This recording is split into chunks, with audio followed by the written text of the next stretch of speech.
I'm Jeff DeSocio, if everyone know. I'm the founder of Mass Tech Networking.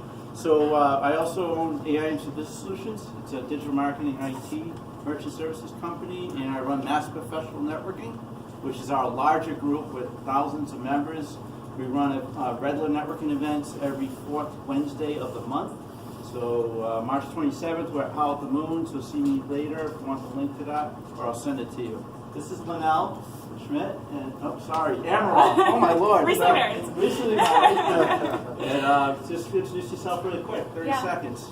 Hey everyone, I'm Linnell Emerald. I'm a digital marketing consultant, so I mainly specialize in paid advertising, Google AdWords, paid social ads, all that good stuff. And yeah, me and Jeff have been partnering with together on these networking events, and it's great to see all of you.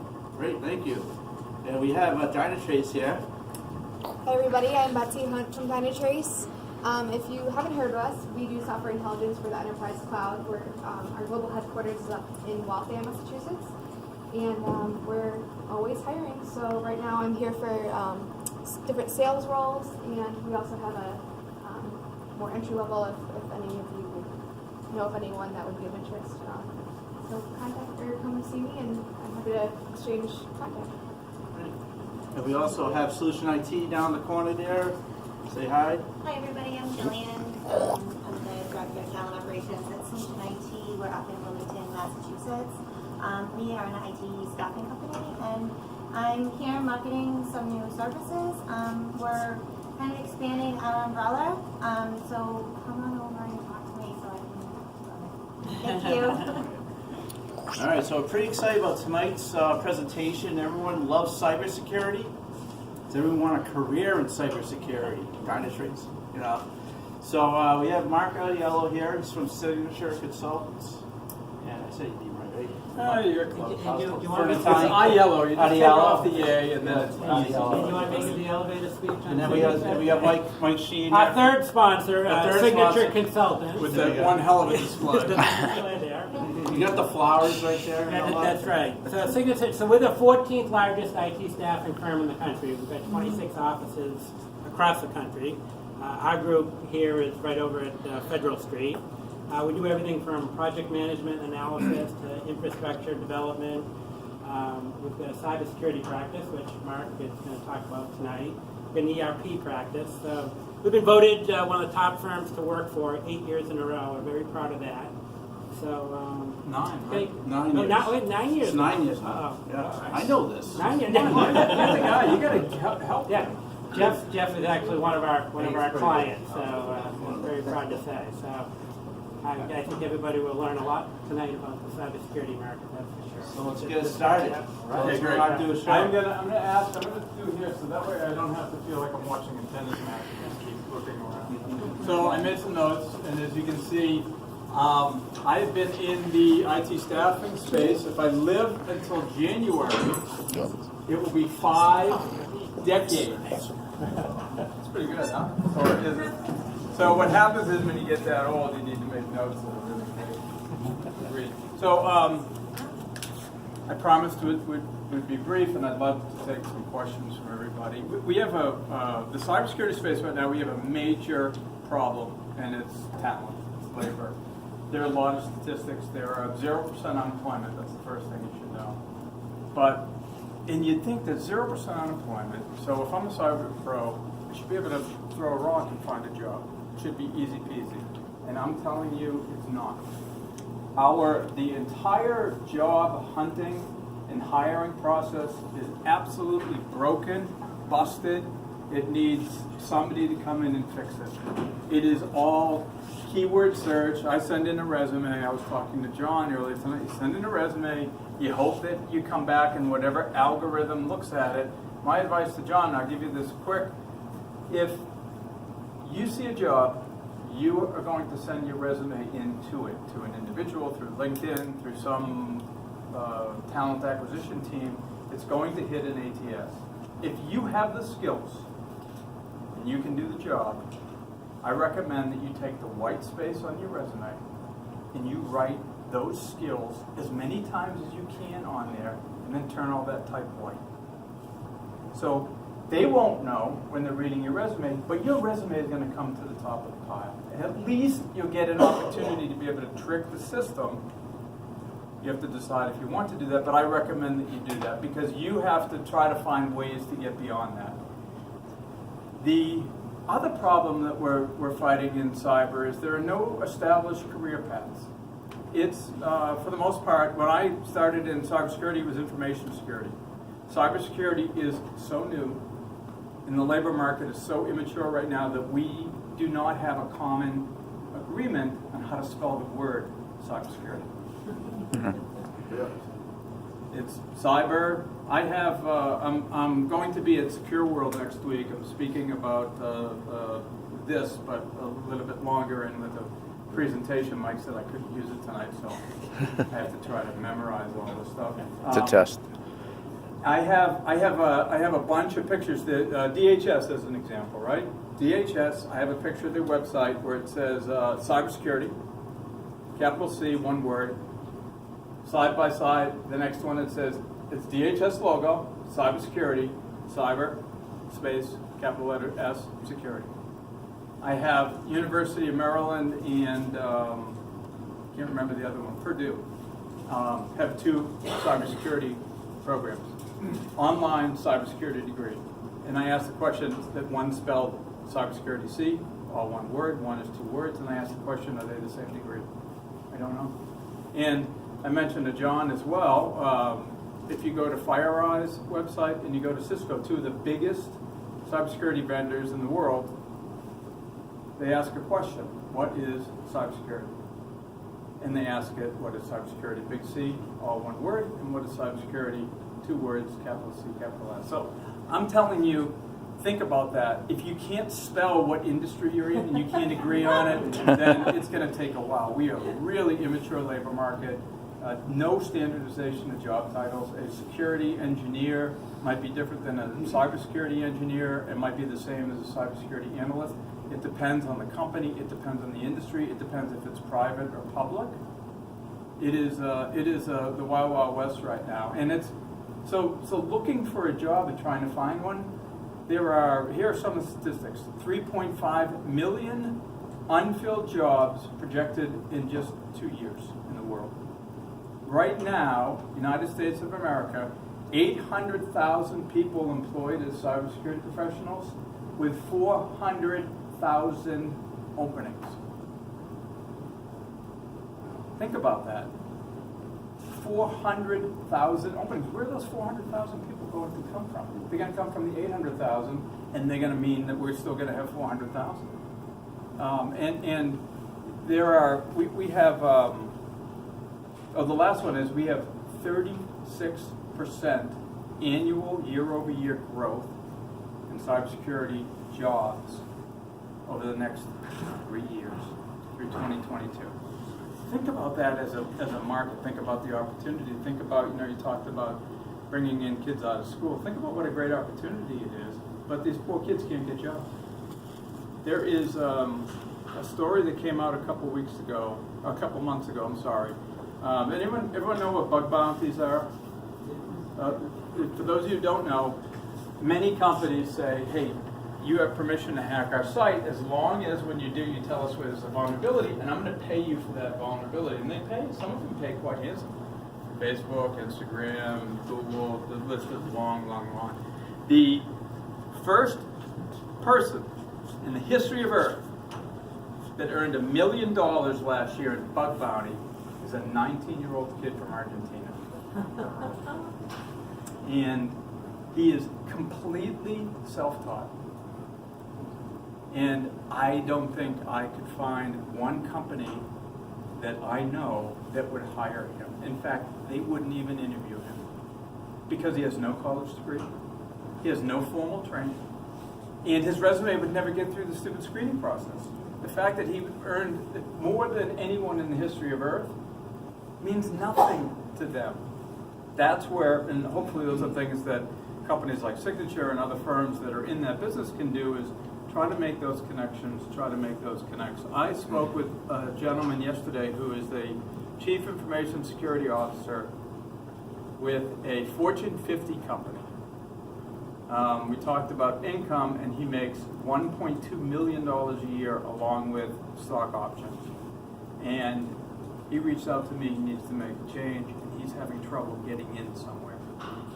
And we have a connection, and he wanted to see if I could help him out, and I think, we're going to try to make that happen. Think about that. Fortune 50 company, CISO, that's a lot of money, folks. That's an awful lot of money. And he needs help to try to get doors open for him because he can't send his resume in. The whole networking piece. It's really difficult.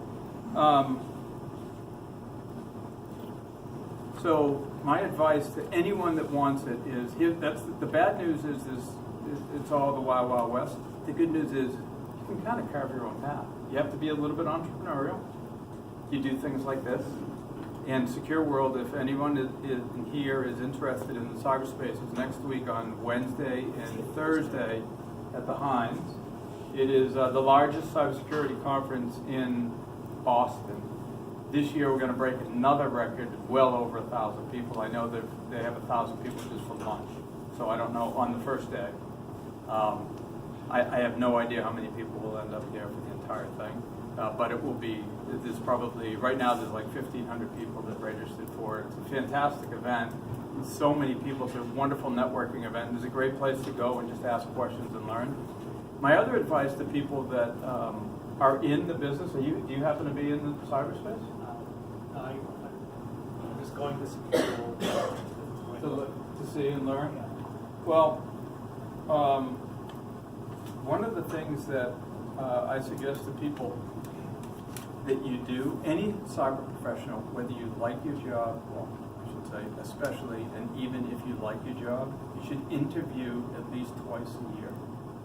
You should try to find people and interview twice a year. It's the only way you're going to be able to keep track and keep pace with what's happening in the marketplace. It's the only way you're going to be able to truly gauge your worth. And by doing that, not only will you gauge your worth from a financial standpoint, but you'll gauge your worth from a skills standpoint. You'll understand what other companies are doing compared to what you and your company are doing. You'll have an opportunity to meet somebody, typically another cybersecurity professional that's somewhat of a peer. You do some networking. And there's nothing wrong with, we have it happen all the time with people just saying, look, I'm really happy with my job, but I'm open to at least meeting people and having a discussion. I don't think there's any harm that can be come from that. It helps you keep your resume up to date because, folks, a LinkedIn profile is not a resume. Don't think that it is. It's helpful. People will look at it and make sure, obviously, that what your resume says, your LinkedIn profile says. But a LinkedIn profile is not a resume. So this forces you at least once a year, hopefully twice a year, to catalog the things that you've learned and the skills that you have. Again, go back to what I said earlier, because so much of this is going to be kicked off through some sort of word match. The old game of concentration with cards. I have a king, I have a king. Oh, there you go, I have a match. That's what they do. And you won't, the individual, human being won't see that resume unless there's enough matches and it meets whatever algorithm is in that. Obviously, it helps you keep your interviewing skills sharp. The gentleman I spoke with just yesterday, the gentleman that is makes a lot of money and very senior, hasn't interviewed in 18 years. Been with the same company, has not interviewed in 18 years. We got to help him. And now he's sharp as can be. Trust me, he knows a lot more than I could ever know. But he definitely needs some help in interviewing, how to handle some of these questions. Those are where if you could go on, think about if you could go on an interview and really, as the Italians would say, not care about it.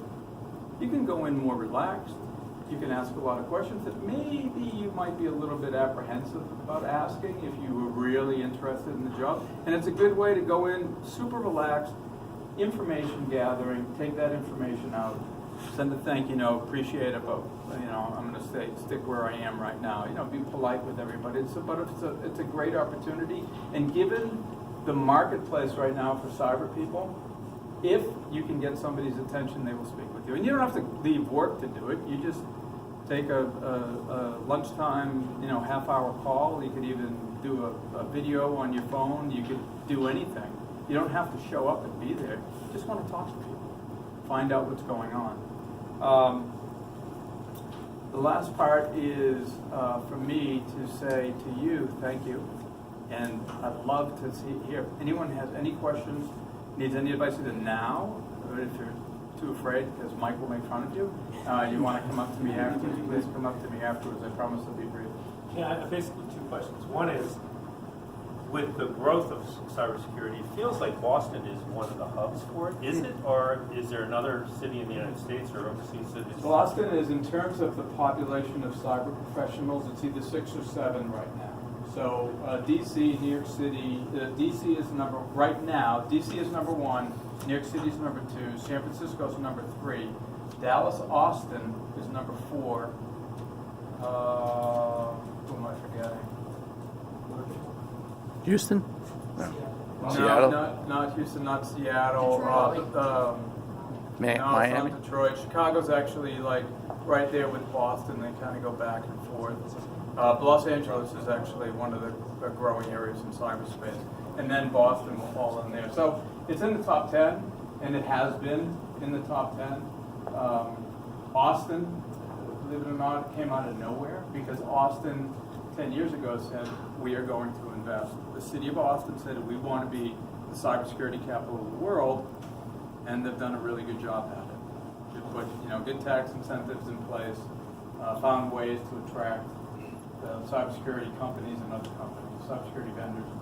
So as a candidate, how do you guys match your candidates with a client? Do you also use those algorithms, and how do you do that? It's we're immersed in this business, things like this, but more so the conferences, that we go to, the number of people that we talk to. We do every week. We have 3 webinar training sessions. So we bring lunch in and we have people learn. We learn about red teaming, blue teaming, gray hat, white hat, black hat, cloud security, all different topics so that we feel, as a recruiting entity, we feel comfortable being able to ask the right questions. And it's then, once I'm not a cybersecurity professional. I was a computer science minor in high school in college a long time ago. But it wasn't security. Mine was very different. So I have a little bit of a technical background, but I have a lot of common sense. And I have found that security is common sense. And for people who don't know information security, cybersecurity, if you take physical security, like your house, and you think of the same thing, like what you can do at your house, it's exactly what happens in a company. In my house, I have an alarm. In order to get through the alarm, you have to get through doors and windows, which are locked and alarmed. I have lights, motion lights outside of my house. I do not have a gate in a big compound, but I could. I could have a guard there. And as you begin to think about that, then you kind of break that down and apply some common sense to what's happening in the cybersecurity space. Okay, cloud security. I don't know what that means. What does cloud security mean? There's a million different definitions, but we probe and ask. Tell me what you need. So the big difference is, what's your first name? Pete. So Pete, the big difference is, instead of a customer telling us what they need, we ask them and need to understand, what do you need someone to do? And that's what an ATS can't tell me.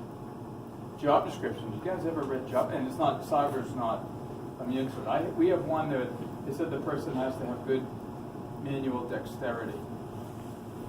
I guess I could get that job. Look at this, my eyes closed.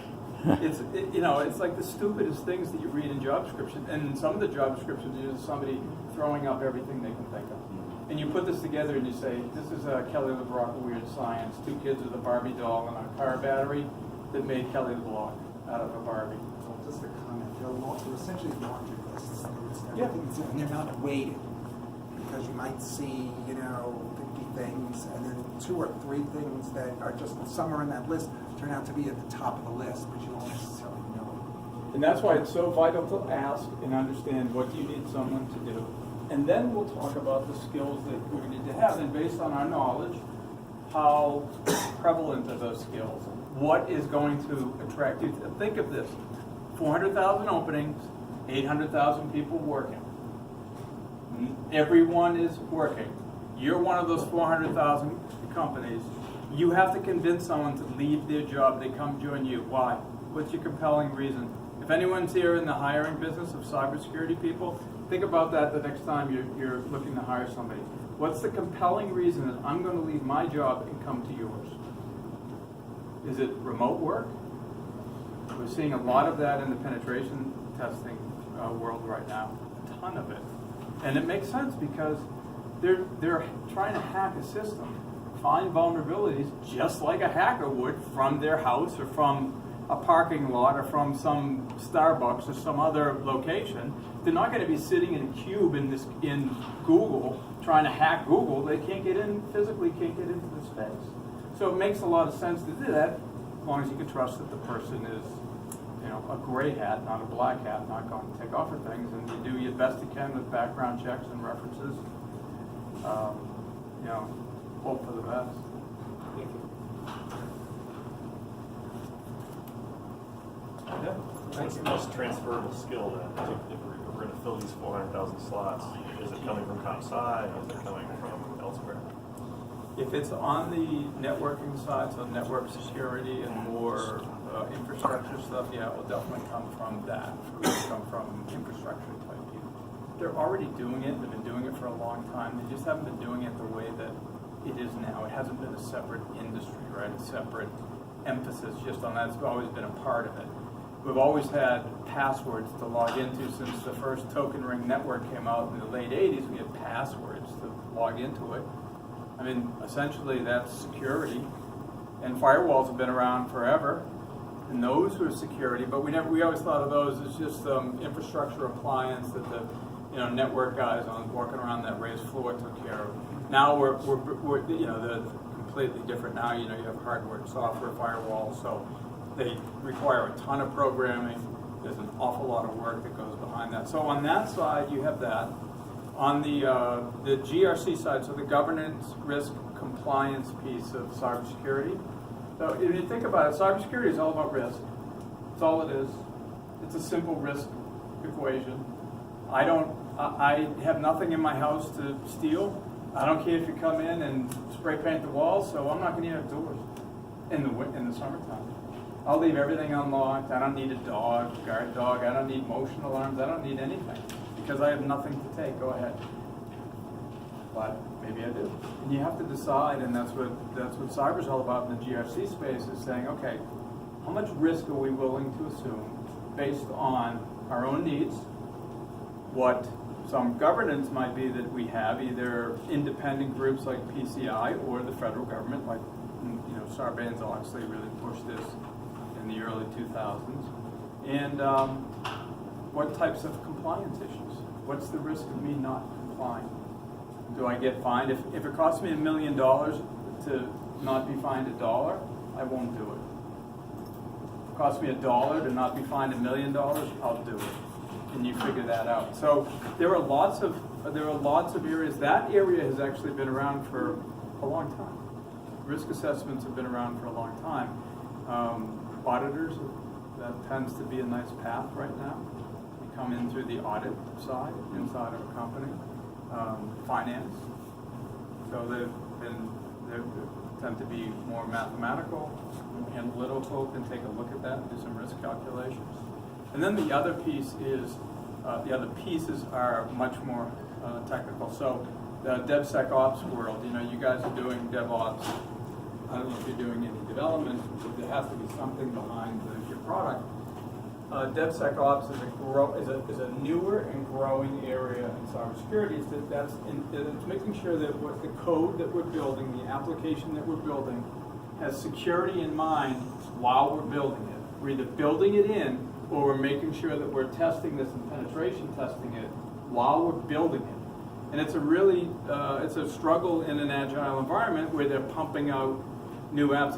There are some companies that will, and I can't remember. There's one in particular that pumps out like 30 new versions a day, new releases a day. So they could be lots of holes and vulnerabilities, and they need to build that into to the coding process. The old days where you build an app and then you put in some sort of, your own firewall, your own single sign-on or some sort of protection up front to make sure that people can't get in. But once they get in, it takes them to play. They have to figure out where it can take them, because it can take them places where they don't want anyone to go. So we're seeing that. The forensics world, so the Security Operations Center, Network Operations Centers, NOCs, have been around for a long time, from the early telco days, really. And Security Operations Centers are fairly new, I'd say within the last 5 or 6 years, a lot more prevalent than before that. And they're basically the same thing. It's a great way for an entry level to come in, to get in a SOC role, entry level SOC analyst. You're looking at alerts. It can be a little bit tedious. It's kind of the security help desk, if you will. So there tends to be a lot of turnover, but it's a great place to come in. You get treated like crap and you work your behind off, but you'll learn a ton. And you'll learn it quickly. Because like everyone knows, or if you don't, you probably know something about the target breach. The target breach could have been avoided. They had these alarms that were going off on their SIM tool, but they just ignored them.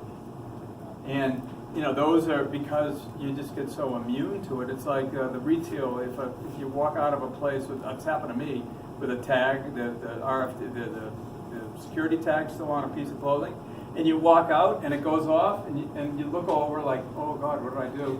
And then the closest, typically cashier, looks at you and they just go, oh yeah, it's okay. You just walk out. Meanwhile, I just got myself a Rolex, a new mink coat. And that's what happens in that environment. And what we're seeing now, though, that's the next stages of that, like incident response, tier 3 incident response, and then all the forensics work that goes behind it is another growing area. So those are some. Do you see any further attention paid to the customer experience and security? In what way? Because sometimes you're treated like crap, essentially. You'll have a couple of times to enter your password. You don't get the password. It's like your account is locked. That's it. Yeah. And it can aggravate customers. You can really turn them off. So between I've seen improvements like the 2-factor authentication. Yeah. And maybe I haven't seen too much with biometrics, but although I know that's it's coming. There's a company called ClearMe in New York that has now. I think they won't replace TSA, but they're going to be close. You can sign up with them. They'll do a retina scan and fingerprint, and then you can kind of push your way right through our TSA. I haven't worked in cybersecurity, but I do a lot of work with client experience. So I'm just trying to so actually so doing some improvement. that's the challenge. If you're a cybersecurity professional, that's the challenge. You want to keep things locked down. Like I could guarantee I could have a PC that no one would ever be able to crack. Guarantee it. I'd have it in this walled off room in the middle of the Pentagon. It's not connected to anything. It sits on its own. It's not even plugged into the wall. I'd have guards stationed all around it, dogs, a moat, alligators, right? But you can't do that because it's like the Get Smart commercial. They show you just keep walking down the hallway and the doors keep opening. You never get there. So that's where the risk comes in. How easy do we want to make it? What's the risk of making it too easy? Single sign-on. A lot of the IAM, identity and access management companies are attempting to solve that stuff now, but it's still tough. It's still risky. Citrix was hacked just recently, last couple of weeks. That's a question. So just more out of curiosity, I apologize, your first name? Mark. Okay. So I have some colleagues who are doing their cybersecurity online degree. And it's interesting because I'm just more of an observer, but they may be in their 40s or whatever age they're at. How do they compare to somebody that goes to school, with an undergrad perhaps that's focused in cybersecurity? Average age in cybersecurity professionals right now, 43. Is that right? Interesting. 43. And it's because of what I said. Companies are so pig-headed and dumb and stupid that they won't hire. We have an individual right now, young man, just graduated. Let's see if I can say this without